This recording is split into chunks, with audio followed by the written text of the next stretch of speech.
Reverend. That's the traditional title given to ordained clergy in the Unitarian Universalist movement. And though we are not like many religious movements, it is also given to most Christian clergy in this nation as well. I use that title more often in this congregation than in other congregations I have served. I don't use it to denote authority as much as I use it to distinguish myself from Larry Lipkiss. For those of you who are visiting or are new to this congregation, the congregation of the Unitarian Universalist Church of the Lehigh Valley employs a minister, church administrator, social media coordinator, and a music director.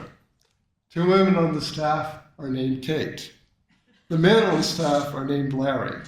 Using the title Reverend makes this a little bit clearer of which Larry is being addressed. But what about the title Reverend? To be honest, I never thought much about it other than it was a title of office. So I looked it up. It means someone who's to be revered, to be respected. Respected seems to be more correct for our religious context. I might hope the Unitarian Universalist clergy will be respected for their dedication to our religious faith. Revered, though, seems out of place in our tradition, as clergy are not held as higher in spiritual worth than laity. Besides, even in the churches where clergy sometimes are revered, it's usually the process due to a clergy person being in a church for decades. Either way, though, reverence is more than respect and less than worshipfulness. Reverence is something that we all probably feel, though we might not define it in the same way. Reverence is a deep, soulful respect for all that is and has been. It transcends every specific religion, though some lack that belief in the inherent worth and dignity of every person. It is the awareness that each person, each grouping of faithful persons, may have its virtues and vices, including ourselves. Reverence encourages us to seek the sacred in the spirit of others, to place ourselves in the lives of those we do not understand. Reverence begins in a deep awareness of human limitations. From this grows the capacity to be in awe of whatever is beyond our control, as Woodruff said, God, truth, justice, nature, even death. The capacity of awe as it grows brings with it the capacity of respecting our fellow human beings, flaws and all. This also fosters the ability to be ashamed when we show moral flaws that are exceeding the normal human allotment. The ancient Greeks and Chinese wanted their leaders to be reverenced because reverence calls one to walk in another's shoes. In their view, an irreverent soul is arrogant and shameless, unable to feel respect for people it sees lower than itself. Reverence has that implication. Power without reverence is a catastrophe for all concerned. Being reverent means having that sacred connection to everyone, even as Jesus said, the least of these. Reverence is not passive, though. Reverence calls for respect only when it is the right attitude. Paying respect to a tyrant would be wrong and cowardly. The most reverent response to a tyrant would be to mock him or her. And remember that. That is what a tyrant fears most of all. It is what they know once that is out and people see that the emperor has no clothes. They are revealed for who they are. Most tyrants are narcissistic and self-centered people and are often overcome by hidden shame which they deny. Reverence, though fosters awareness of shame, especially when it impels one to right wrongs and foster virtues. If we are ashamed of racism, sexism, homophobia, poverty, or any number of injustices in society and perhaps in ourselves, then we might be stirred to act in ways that further equality and kindness. There is a tendency to think of shame as completely negative. and it can be negative if it is self-destructive. Yet Woodruff points that a way to struggle against our own shame is to act in ways that improve the lives of others. This is not a panacea, but a way to build something better than the person one once was could comprehend. Living reverently, respectfully, can be a mode of personal and societal change. Reverence also opens up the sacred space between people, even if they come from very different religious perspectives. One of the most significant collective aspects of faith is reverence. Indeed, reverence may be the only thing that spiritual perspectives share. That is, they recognize that what lies beyond our control are different from faith to faith, but they are the unity that speaks to being human. Despite our ability to perceive religious views as different, if we are honest, we acknowledge that every faith is attempting to ground itself in answers to ultimate questions, and that other religious perspectives can help our collective understanding of what it means to be human and to seek answers.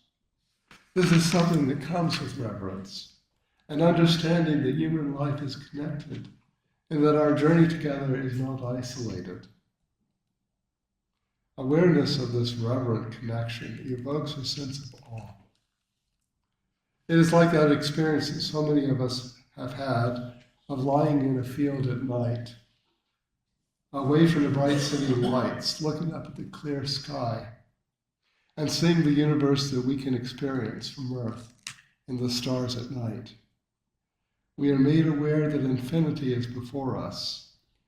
The lights that we see are from celestial bodies, stars, and galaxies, from distances so far that their light took many years to arrive on Earth in that twinkle. In fact, some of them may have changed long ago, and their light is only the reminder of light that took thousands of years to arrive with us on this planet. There is in this infinity an awareness of our smallness, and how our sun is just one light, seen far, far away on distant worlds by extraterrestrial life, if such there be. This feeling of awe is an important aspect of reverence. It is amazement that something so inspiring could exist. As small children, we could view the world with awe, amazed by butterflies and trees. As we grew older, our exposure to such things and the words that we learned take that from us. Reverence, though, reminds us that the world is still full of beauty and good, even if we don't always agree on those values. It also reminds us that there is something to wonder at, something simple. One of the aspects that confirms my Unitarian Universalist bias is that the sense of awe is often present in sacred scriptures about foundational figures in world religions. The Buddha finds meaning in the lotus blossom. Jesus is amazed by things that people say and do. He does not seem to know everything or to experience things completely different from the way of children. He is in awe at the people he sees around him. Ordinary people like us. Reverence is not prescribed in Unitarian Universalism. Our notions of what or who is revered are different, as we have different sources, different beliefs, and different attitudes about the values of reverence. Yet we will revere something or someone. It is inevitable that beyond abstractions of theology or philosophy, each of us probably experiences moments of deep emotional significance that shape our conscious thoughts and anchor our being, sometimes taking us into thoughts of shared humanity and calling us to courageous action. For me, I sometimes find reverence in places. Sometimes those places are in nature, and at other times, reverence is encouraged in places that have special historical or religious importance. For me, cemeteries evoke reverence, as they recall the human limitations of human existence and always call me to ask about life and death and other forms of existence. I am brought into the reality of the cycle of human life and can sense that others lived and were also involved in life as I am. The other kind of place that evokes reverence for me are old church buildings, especially Unitarian Universalist ones, because I feel intuitively the ideals that permeate those places where people like myself have worshipped, and the faith of God in God, or the spirit of life, or many other understandings of the grounding that give one meaning. I felt this especially in the rural New Hampshire church building of the congregation that ordained me to the ministry. The sanctuary was across the street from the building that housed classrooms, gathered space, my office, the restrooms, and the kitchen. The sanctuary was the traditional white clapboard New England building built in the 1860s after the previous meeting house burned down by accident. When I served that congregation, I used to sit in pews several times a month on weekdays when the late afternoon sunshine streamed through the windows and into the white sanctuary. Sometimes I would sing old hymns, the kinds of which ended in the word amen, because they were supposed to be heard as a form of prayer. I was grateful that the church building was detached from anything else and on a quiet road where cars only drove past once or twice an hour. No one could hear my truly croaky singing breaking through the solemn silence. But I wanted to be there in that space. The church building held reverence because it was a Unitarian church. Started out that way in the 1700s. It was a place where the ideals of our faith were spoken for more than 140 years in that building. It was a place consecrated to a tolerant faith and a belief both in God and reason.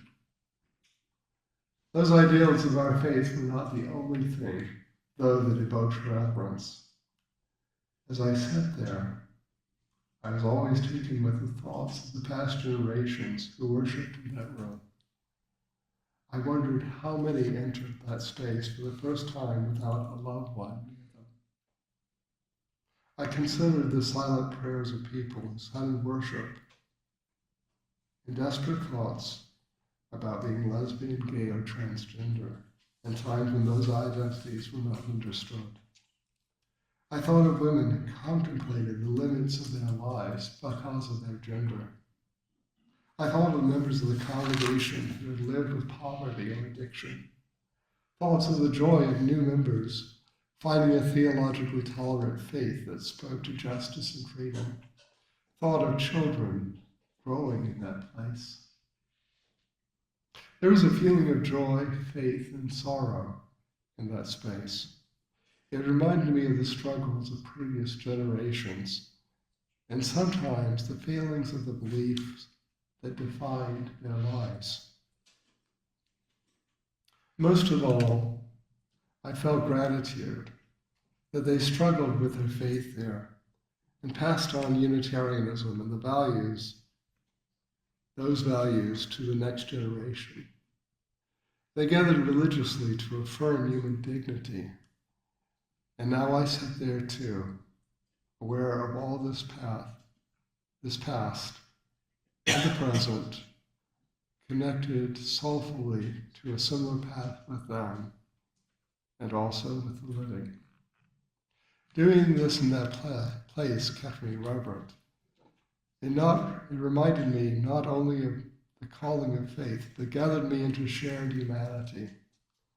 I felt awe being there in the silence, the responsibility to further this heritage. in that space with love and justice for those who sit there, and those who would sit there. When do you feel reverent? What evokes respect, love, awe, moves you to seek justice? What challenges you to live your faith? For some of us, those questions are easier to answer than they are for others. Do not be surprised if the answers you might have change over time. Reverence changes sometimes as we change. This is just something for you to think about as you wait for the traffic light to change, or washing the dishes, or being with your pet. May you in those moments discover your own calling and find the reverence that is true in life. So be it. Blessed be. Amen.